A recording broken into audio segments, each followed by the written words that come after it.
Better late than never, Ron. What, did you have to workshop this idea, this little hackney joke past all of your surrogates that are out there to make sure that, oh, we don't want to offend any of the women that might support our campaign? Yuck. God, he's just such an...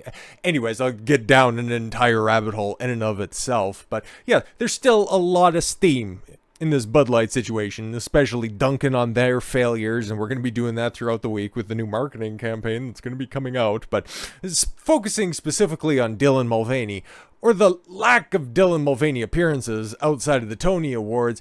It's interesting. It's interesting. We are officially a little over halfway through Pride Month, and the celebrations and all of those trannies hawking a bunch of products, they've been few and far between. Kind of seems like a girl out there kind of killed the game a little bit for everybody, decided to just secure their bag and go adios out of there. It's quite a strange situation. And it's also a situation that Ron can sympathize with. Securing the neocon bag, burning down their own career, and then becoming a political pariah into the future. But hey, you're going to get paid appropriately because you got all of those connections now, don't you? But let's see what Ron did. Oh my God, he got to come in and he's such a personable, likable guy, right? He likes to drink beer like the rest of you guys, right? Ron DeSantis cheered as he mocks Bud Light in the wake of Dylan Mulvaney controversy. Like, Christ, he already made one statement when he was interviewed with those, trad cucks in cars getting shitty beer skits that Benny Johnson was trying to do. Nothing specifically against Benny. I think he does good work. I don't watch any of that Turning Point USA fucking crap, but Ron, trying to think of a Bud Light joke off the top of his head, went about as well as anything else that Ron does unscripted. Woke, woke, woke. Look at my wife. She's so great. Fantastic stuff, Ron. You're just a plethora of charisma. So fantastic. Presidential hopeful Ron DeSantis served drinks to veterans in Nevada, but joked he would not serve woke beer Bud Light. Oh my God, see, he got his catchphrase in. He said the line. Presidential hopeful Ron DeSantis serves drinks to veterans in Nevada, but joked he would not serve woke beer Bud Light. The beer is being boycotted by Republicans. Everybody, we already know. Tired of debunking this shit. After the company celebrated transgender social media personality Dylan Mulvaney 1 year anniversary of being a girl, 365 years, holy shit, no, 365 days of girlhood. It's so great, guys, and it's almost like you kind of built your entire campaign to crescendo on one day. Didn't really plan for the future, huh? Maybe Dylan really was born in the wrong body. DeSantis got behind the bar at the VFW post in Sparks, Nevada. That's why we don't see pictures of the crowd, because he had to go campaign at a fucking VFW. Oh my lord. Tell me your campaign's floundering without telling me your campaign's floundering. Nothing against the veterans, of course. It's just, if that's the only place that you can go ahead and pull numbers before heading to Reno Rodeo. Oh, is that where I seen those pictures? Because he unironically wore a short sleeve button-up shirt like he's in fucking IT. Ugh, fucking yuck. He was joined by former roommate, oh my God, one time Nevada Attorney General Adam Laxalt. Yeah, and somebody else who Ron DeSantis gave a tacit endorsement in the 2022 midterm election because he was running for Senate. United States Senate in the great state of Nevada. How well did that endorsement work out for you, Ron? Good stuff. At the veteran of Foreign Wars post in 9211. I'll serve you anything except for Bud Light. I just can't do that. DeSantis said to widespread laughter from patrons. Yeah, that's why we can't show it. We'll just go ahead and say that it was widespread. You'll believe us, right? Video released of the campaign shows DeSantis playing bartender. Well, of course, barmaid would be a little bit more appropriate. Serving beers to veterans and taking their payment to the cash register. What the fuck, man? Like, okay, Trump, for all the things that he's been doing and how whatever that fucking rumor out there was, he didn't bother picking up the bill. That is totally and 1000% been debunked, and I don't know who started that. But no, when Trump was being indicted earlier, well, I guess that would have been last week at this point in time, but no, he went down to the Versailles Cuban restaurant, bakery, or whatever the fuck it's called. No, it's called Versailles, but no, he went down there and paid for everybody's meals on the day at the Waffle House, and it was reported, Trump actually didn't pick up the bill. No, he totally did. But DeSantis, we know that your coffers are stuffed with a whole bunch of old Bushite neocon money and from other foreign states. But whatever, regardless, you got plenty of money. And you're still taking money from veterans? Like, for fuck's sakes, you cheap bitch. Does anybody want a draft on the house? DeSantis asked before giving beer over to the veteran for free. Oh, there it is. See, I guess he workshopped the optics of that, realizing that, oh, it probably wouldn't be very good. An hour later, the Florida governor and his wife, who is constantly stapled to like, okay, you got a wonderful family. That's wonderful and fantastic. After this election cycle and then the 2 years afterwards, after you're done, after your term limited out as being a governor, you have a lot of time to spend with them. That's fantastic. Just do something by yourself, you fucking weirdo. And their 3 children, Madison, Mason, and Mammy. Your kid's name's Mammy? Sorry to hear about that. Were hosted by one of the sponsors of the Reno Rodeo. Oh, the campaign stops, the VFW and rodeo came the same day before the Florida governor headlines the 8th annual morning at Nevada's Pack Fry in Gardenville. Fantastic. Adam Laxalt, a longtime Donald Trump ally who is supporting Ron DeSantis, well, for obvious fucking reasons. They know each other, bro. In the 2024 presidential primary, joined DeSantis for the rodeo. Yeah, but don't point out the fact that he didn't necessarily win. He was hosting the Basque Fry. He started 8 years ago with other attendees, including Nevada Governor Joe Lombardo, pro-Second Amendment media personality Dana Lash, and Steve Cortez. A whole bunch of never-Trumpers. It's funny. Birds of a feather, right? The national spokesperson of the biggest PAC backing DeSantis' presidential run, APAC? Oh, no, I'm sorry. Never Back Down. Right, Never Back Down. Don't want to talk about the other one, right? Don't mention how he went to China and kissed the wall of China and put on the little rice-picking hat. No, don't mention that one. But while Ron was at a rodeo dealing with the steers, we got Dylan Mulvaney over here taking the license of the other side. Now, there was a TikTok that was released. Okay, I guess it was a promotion for the them weirdo haram photo shoot that Mulvaney was doing. And thank God somebody else went to the TikTok account, because that is just way too much degeneracy. And I don't want to put all my files at risk of being over there. So shout out to Clown World appropriately clipping this. And yeah, we're gonna watch this and comment on it, because misery loves company, guys.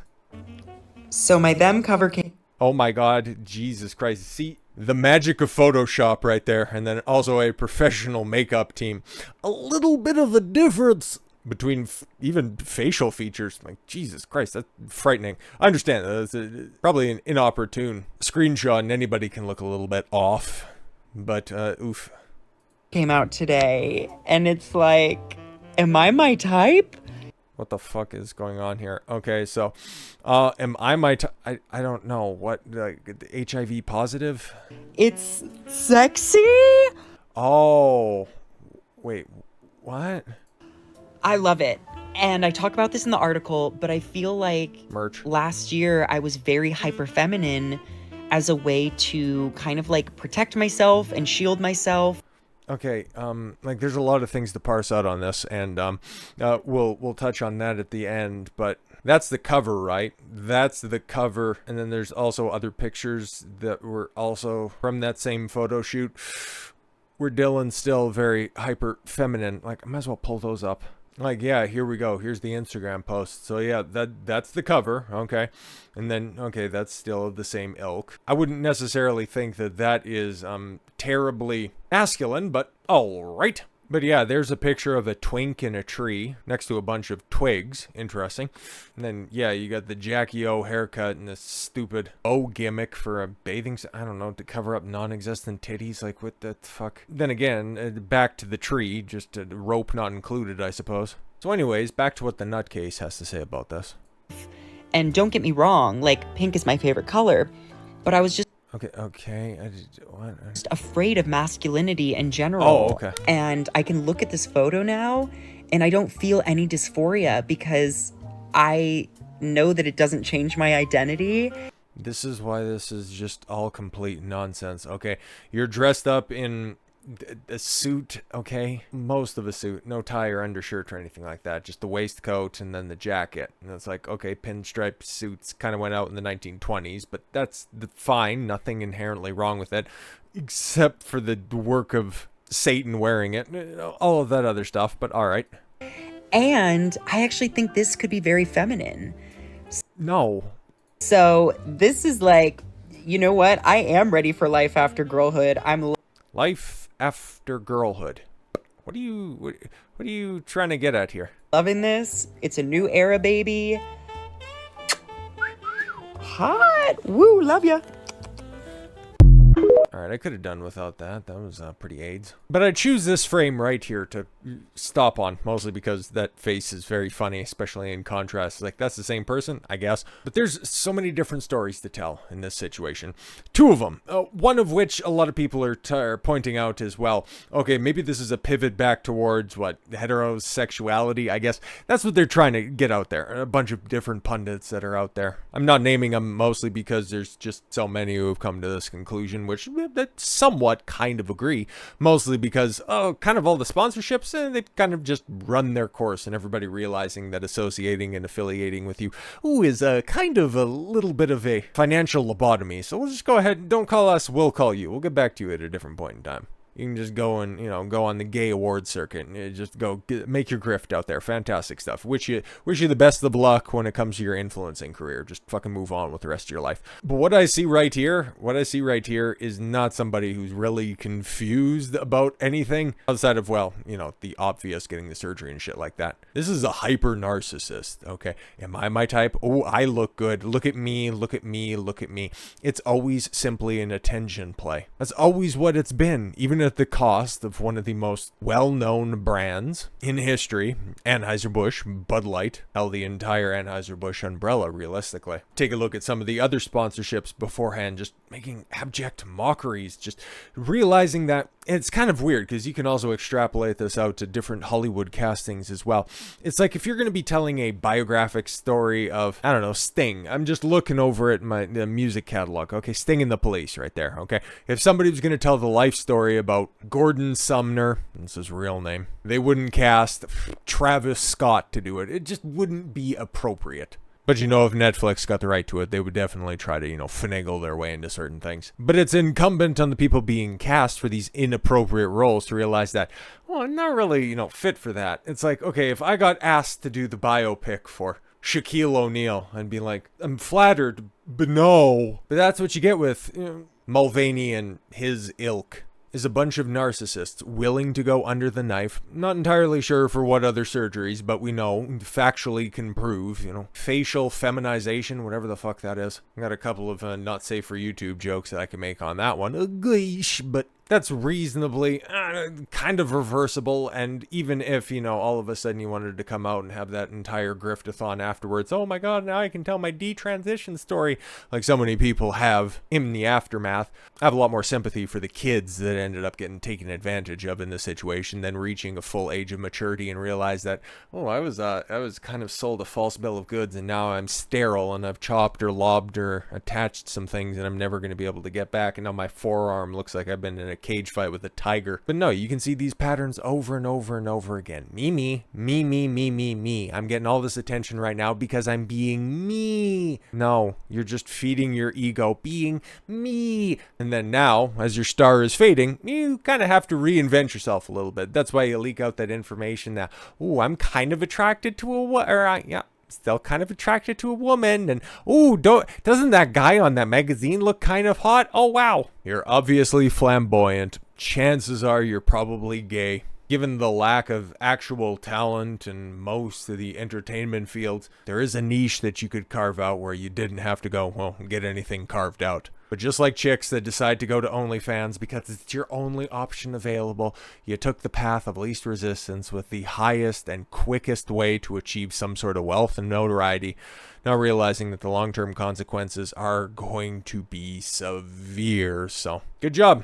You burnt a bunch of bridges, you secured the bag in the process. Now we're just going to have to see what the wreckage of Bud Light can produce this week and what ultimately is the future for you. Sucks to suck. I don't report on that with any sort of love in my heart for anybody's failure or mental illness out there on display. I do it because all this entire situation is just kind of fucking weird, so let's just call that that. So with all that said, thank you all very much for the gift of your time. I've been Don Consuelo. I want you to follow your gut and get after it. Take care, everyone.